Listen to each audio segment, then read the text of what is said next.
Good morning students, 8वीं class का video number 31 में स्वागत है। हमने कल वीडियो नंबर 30 में अपनी व्यंजन संधि को पढ़ना शुरू किया था। उसकी परिभाषा हमने पढ़ी थी। परिभाषा के आधार पर हमने इसका पहला नियम किया था। पहला नियम श्रुत्व, जो मैंने आपको बताया था कि श को स हो जाना और च तय व ये त्वर्ग को च्वर्ग हो जाना। और आपको पहचान बताई थी कि व्यंजन संधि की पहचान यही होती है कि उसका जो पूर्व पद होता है, उसका जो अंतिम वर्ण होता है वो हलंत होता है। तो ये जो पहला नियम था हमारा, त्वर्ग को च्वर्ग हो जाना, मतलब जो हमारा त्वर्ग है यानी कि जो हमारे कै से लेकर मैं तक वर्ग जितने भी व्यंजन होते हैं उनको वर्ग बोलते हैं, वर्गों में बांट दिया जाता है। तो जो तय वाली लाइन है उसको त्वर्ग बोलते हैं, च वाली च्वर्ग, ट वाली ट्वर्ग। इसी तरह यहाँ बताया था कि जो त्वर्ग है वो च्वर्ग में बदल जाता है। जैसे त्वर्ग में हमारे कौन से व्यंजन है, त थ द ध न, और च्वर्ग में कौन से होते हैं, च छ ज झ न।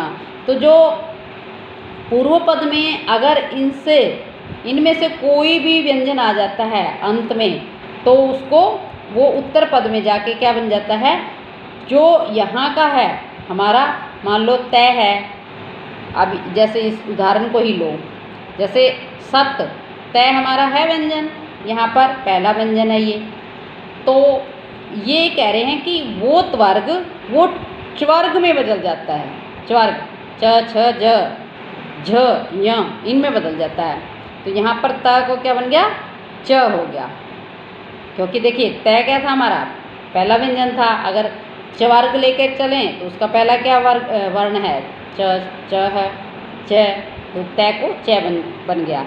तो ये सिर्फ मैंने आपको पहली वीडियो में इतना ही बताया था कि देखिए त्वर्ग को च्वर्ग कैसे होता है, त्वर्ग को च्वर्ग कैसे होता है। ये तय था, यहाँ पर तय हमारा हलंत है, व्यंजन संधि है। तो इसी को, इस त्वर्ग को ही क्या हो जाएगा, च्वर्ग हो जाएगा। अब ये तय क्या है, हलंत वाला है। अगर तय हमारा त्वर्ग का पहला वर्ण है तो च्वर्ग का भी हमारा पहला ही वर्ण होगा। तो तय त्वर्ग और च्वर्ग में च पहला वर्ण है, तो उस तय की जगह क्या आ जाएगा, च हलंत वाला आएगा, यानी कि आधा है। तो क्या बन जाएगा, सचित। अब प्यारे बच्चों, एक बार इसको छोड़कर देखिए आगे, मान लो इसी के उदाहरण एक दो और हम देखते हैं। तो देखिए ये देखना, तत् प्लस चक्रम। अब तत् वही बात, तय हलंत है, इसको क्या हो जाएगा, इसको च हो जाएगा। और चक्रम हमारा यूं का यूं, तय की जगह क्या आ जाएगा हमारा, क्या आ जाएगा, च आ जाएगा। वो कैसा आएगा, आधा आएगा। तच्छ हो गया और ये चक्रम हमारा बच गया था, इसके साथ जोड़ दिया तो तत् चक्रम।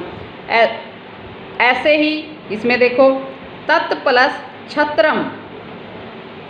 तो अब ये देखिए कि यहाँ पर तय क्या था, हलंत है, और त्वर्ग है, तो त्वर्ग को च्वर्ग हो जाता है।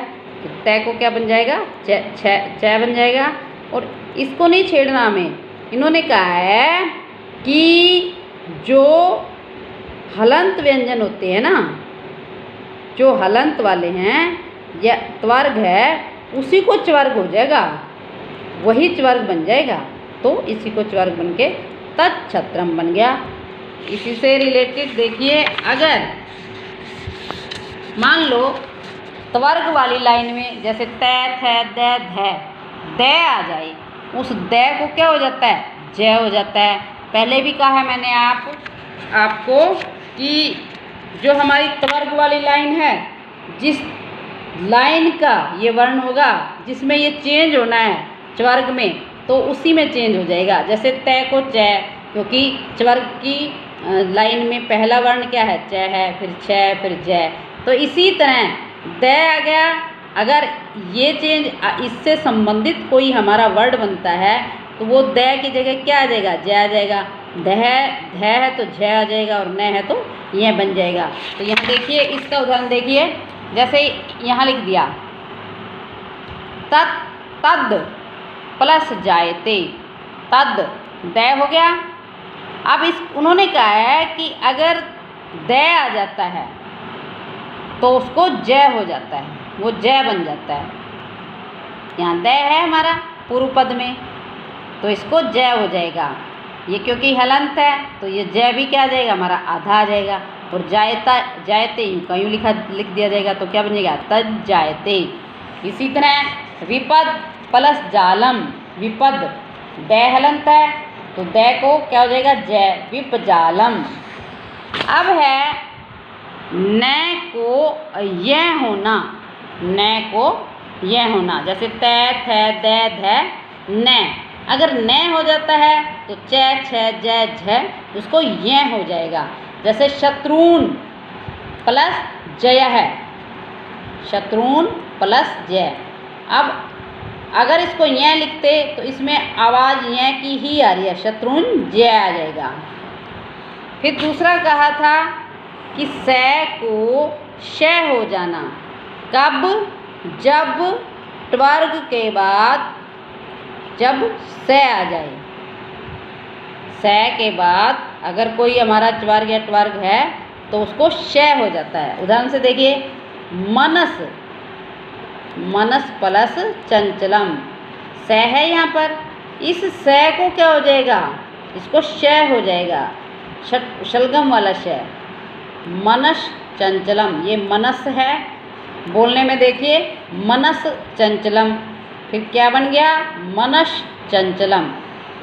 ऐसे ही मनस प्लस चलती, मनस, यहाँ क्या बन जाएगा, मनस चलती। ये हमारा पहला नियम था। दूसरा नियम क्या का है, तवर्ग को टवर्ग होना, यानी कि जो हमारा तवर्ग है, तय वाला जो 5 हमारे वर्ण हैं उसको तय में बदल जाना। कैसे, जैसे तवर्ग में क्या है, तय थ द ध न, और टवर्ग में क्या होगा, ट ठ ड ढ न। ठीक है, तो यही इसका नियम बताया है। यदि त्वर्ग के बाद, यानी कि त्वर्ग का कोई भी वर्ण आ जाए, उसके बाद त्वर्ग हो तो, उसके बाद त्वर्ग हो तो त्वर्ग को ट्वर्ग हो जाता है, यानी कि जो त्वर्ग का वर्ण है वो ट्वर्ग में बदल जाता है। फिर उन्होंने कहा है यदि त्वर्ग के बाद ट्वर्ग हो, त्वर्ग के बाद ट्वर्ग हो तो श को स हो जाता है, स को श हो जाता है, षटकोण वाला। उदाहरण से समझिए आप, इसकी परिभाषा आप उदाहरण अच्छे से समझ लोगे, आपको परिभाषा भी क्लियर हो जाएगी। ये देखिए उदाहरण क्या है कि तय को तय हो जाना, तय को तय बन जाना। जैसे लिख दिया तत् प्लस टीका, क्या कहा है, परिभाषा में कहा है कि त्वर्ग के बाद यदि ट्वर्ग है, अब ट्वर्ग का ट है ना यहाँ पर, तो इसको, इस त्वर्ग को भी क्या हो जाएगा, ट्वर्ग ही हो जाएगा, ये भी ट में ही बदल जाएगा। तय यूं का यूं, ये वाला तय था, ये त्वर्ग था, तो इधर तय था। कंडीशन क्या है कि इधर ट्वर्ग होना चाहिए, तब ये ट में बदलेगा। तो ये अब दोनों कंडीशन सही हैं, तो तय को बन गया ट, कौन सा, आधा, और टीका यूं क्यों उतार लिया, तो क्या बन गया, तट टीका। आया बच्चों समझ में। एक बार फिर देखो कि दूसरा नियम है कि जो त्वर्ग है वो ट्वर्ग में बदल जाता है। कैसे, इन्होंने कहा है यदि त्वर्ग के बाद, यानी कि त्वर्ग अंत में तय हो जिसके, ऐसा शब्द हो और उसके तुरंत बाद उत्तर पद में ट्वर्ग होना चाहिए, ट से बना होना कोई शब्द होना चाहिए, तो उसको ट हो जाता है। तो मैंने आपको उदाहरण से बताया है। मान लो यहाँ पर तत् प्लस टीका लिखा हुआ है, तो यहाँ पर तय है, ये हमारा त्वर्ग हुआ। उन्होंने परिभाषा में क्या कहा था कि त्वर्ग के बाद ट्वर्ग होना चाहिए। अब ट्वर्ग का ट है या नहीं, यहाँ पे ट है ना, तो इस ट होने के कारण इस तय को ट बन जाएगा। तय हमारा यूं का यूं उतार लिया, यहाँ पर इस तय में चेंज हुआ है, क्या हुआ है, ये ट बन जाएगा। ट कैसा बनेगा, क्योंकि तय यहाँ पर आधा था तो ट भी आधा बनेगा, और टीका यूं का यूं उतार लिया, क्या बन गया, तट टीका। ऐसे ही इसी हमारे दूसरे नियम में है तय को ड हो जाना। यानी कि तय को ड हो जाना, क्योंकि ड भी क्या है, टवर्ग का ही वर्ण है। यहाँ पर दे दिया उत प्लस डयते, यहाँ तवर्ग है, तय वाली लाइन का वर्ण है ना। इधर क्या है, ट वाली लाइन, ट ठ ड है ना यहाँ पर, तो इसको क्या हो जाएगा, इसको टवर्ग ही हो जाएगा, इसको इस तय का ड ही बन जाएगा। तो क्या बन जाएगा, उत प्लस डयते उड्डयते। फिर है स को श हो जाना, स को श हो जाना। जैसे यहाँ लिख दिया धनुष, धनुष श नहीं है, धनुष प्लस टंकार, तो इस स को आप षटकोण वाला श बन गया, धनुष टंकार। ये धनुष है, ये धनुष है।